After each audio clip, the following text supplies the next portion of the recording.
Hey everyone, it's Jake at Locoskates. We should really talk about this. This is the Rollerblade Twister Edge skate. And weirdly, we've not done all that much about this skate on the channel. And it's a cult classic, so we really should be talking about it. And it's one of those staple items that sits up at that kind of £300 mark for freestyle skates. And it's, I'd say, Rollerblade's headline product. It's certainly Rollerblade's most popular product that we sell. So let's do a full breakdown, a full review of it. Let's try it on.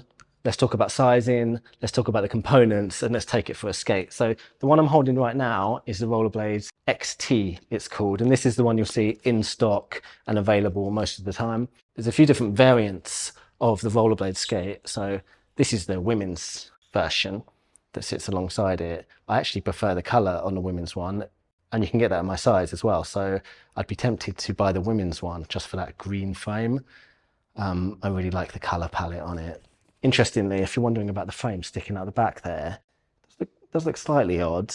On the smaller sizes, obviously the frame is a certain length and they have to kind of stick it out the back there, but it's just an aesthetic thing. I don't think there's going to be really any performance issues with that, but you also need that part on the back of the frame there because these skates come with a brake in the box, and it's always nice to have an option of a heel brake in there, so that needs to slot into there anyway, but I think it looks fine.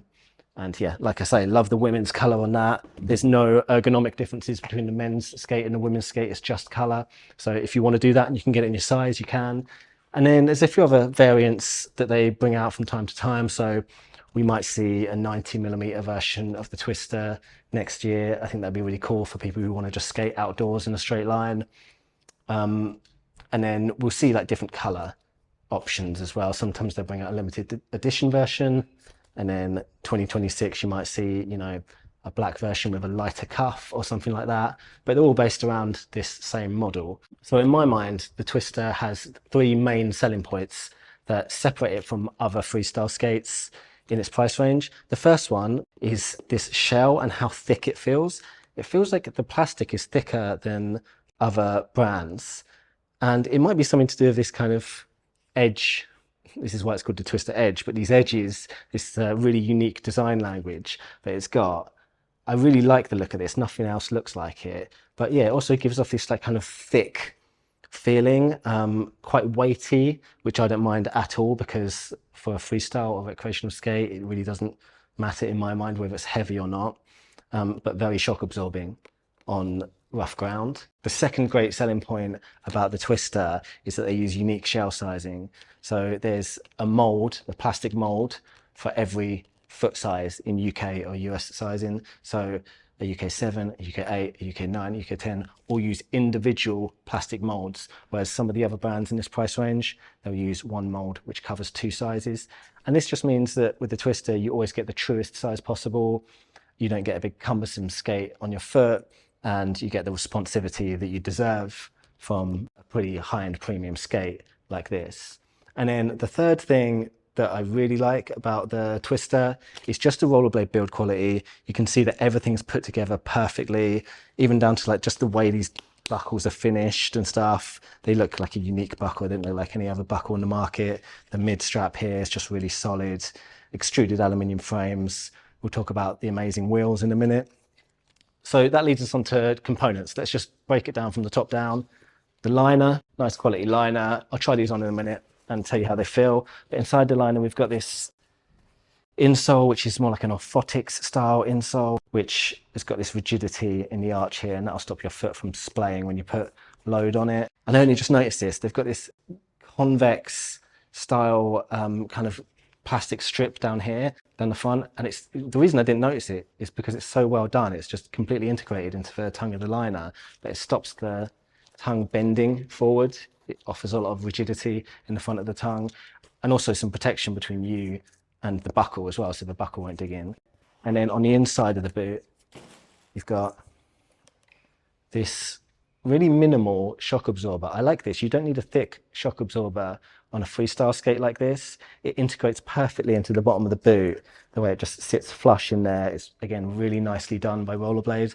And you might recognize this material if you're from the UK and you ever went in a sports shop in the 90s. They'd always have this sorbethane stuff for insoles, and it's highly shock absorbing material. So there is some science that's gone into that, and I like that it's minimal and thin and really dense. It seems like the right type of shock absorber that you'd need for a freestyle skate like this. And then you've got this thing here, it says anti-torsion box. And this is another great selling point on this skate. So torsion, if you don't know, is this idea of twisting motion. And obviously, if you've got a soft bottom of the skate that twists a lot, it's not going to be very responsive. You're going to lose your speed, and you're just going to have a sloppy skate that doesn't feel solid. So by anti-torsion box, they're really referring to the integrated metal mounting plates in here. But look how well they're integrated.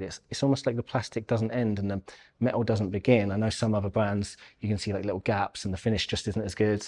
But yeah, this is really nicely done, so solid in there. And I'd also mention just the way that the mold, I suppose this might be what they mean by anti-torsion box as well. Look at the way the mold and this mount is raised up as a kind of, it's like boxy, flat platform for the frames to attach to. It's so thick here, there's just not ever going to be any kind of twisting or torsional movements through there. And then the other thing they've got, which is pretty decent, is the ventilation. A couple of holes in the front there, and then they've got this kind of mesh for air to flow like right underneath your liner. Whether or not you think that works or not is up to the individual, but you may as well have that. Seems like why not cut a hole in the bottom and have some airflow through it. And then down onto the wheels. These are real life, made in the USA, hydrogen wheels. There's made in the USA, I don't know if you can see it, but if you know anything about wheel urethane, you know that the hydrogen wheels are widely considered some of the best wheels on the market, and probably kind of the best wheels on the market, especially in this price range. These are really expensive wheels as well. So just by having these wheels on this skate, you're getting really good value. One of the only skates that me as a picky wheel skater would buy and not change the wheels out. I would just skate this stock because these wheels are pretty much as good as they get.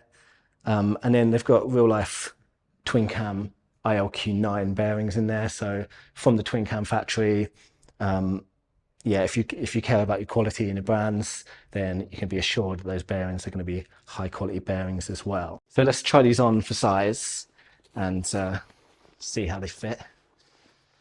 So they had a version of this skate before 2022, and whatever it was, it didn't work for me.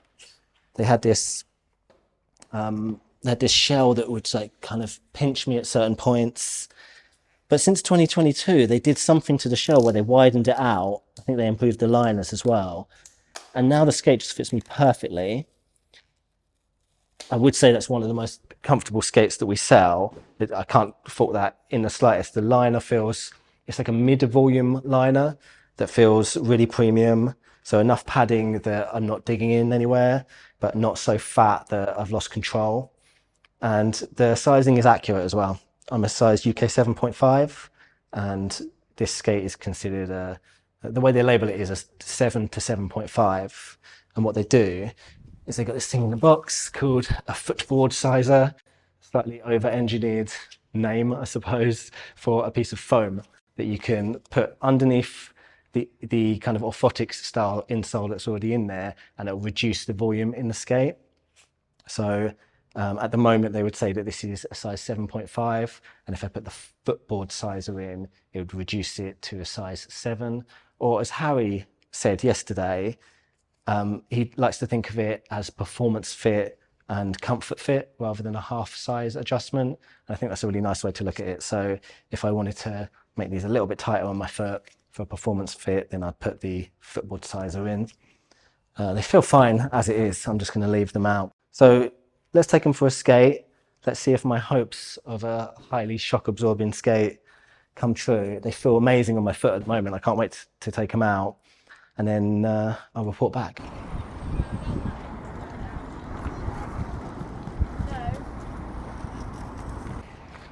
Fast.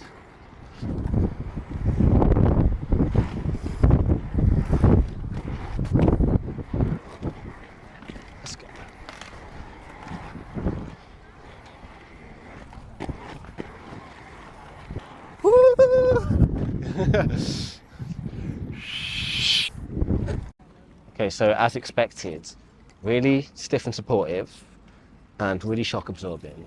And as a result, really fast. So I just went and put some other skates on, my Aeon 80s here. And they, in comparison, straight after skating the Twisters, feel really slow. They're also an 80mm skate.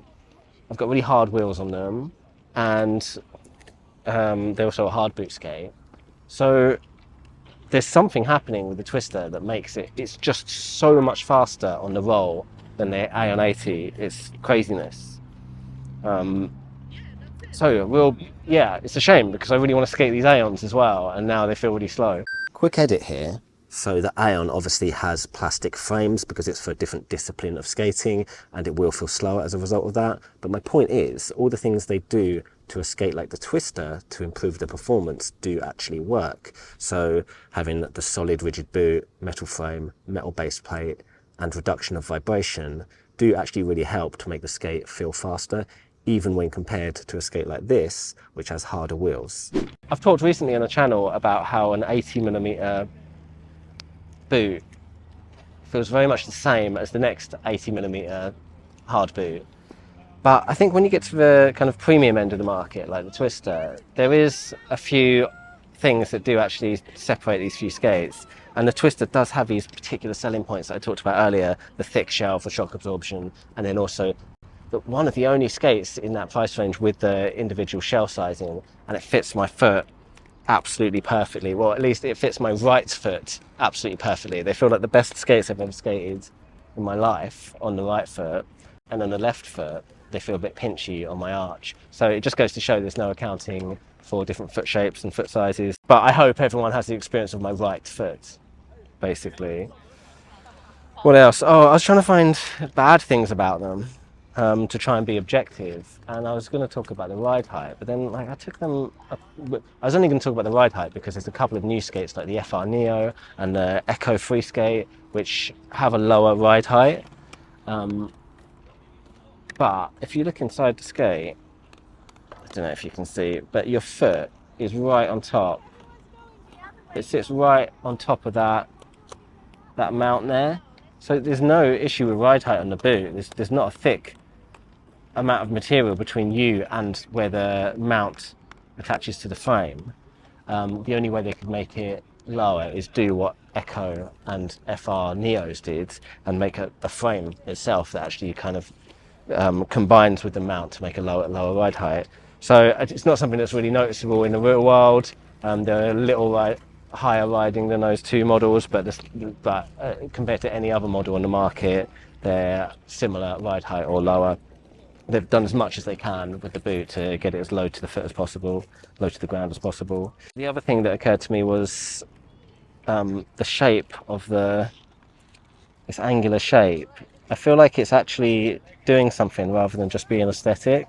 I feel like it's actually making for a more rigid ride. You can imagine how that'd work with these edges like this. It's just, you can't. There's no flex going on here in this skate, it's all just completely rigid, and that's going to be good for energy transfer.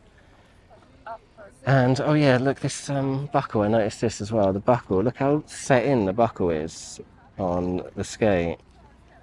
It means you're not going to bash that off ever, and you'll find that most other skates in this, even at this price range, have a buckle that sticks out a little bit and you end up bashing it, although the one on the other side is not as well protected.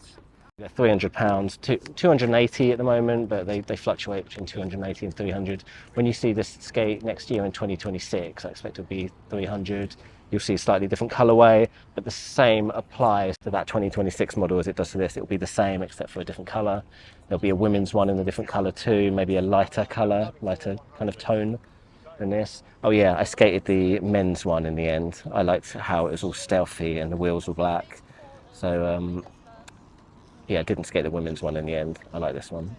Do you know what? When I first came into this review, I knew that the Rollerblade Twister was like a real player in that segment of the market, like the kind of £300 mark.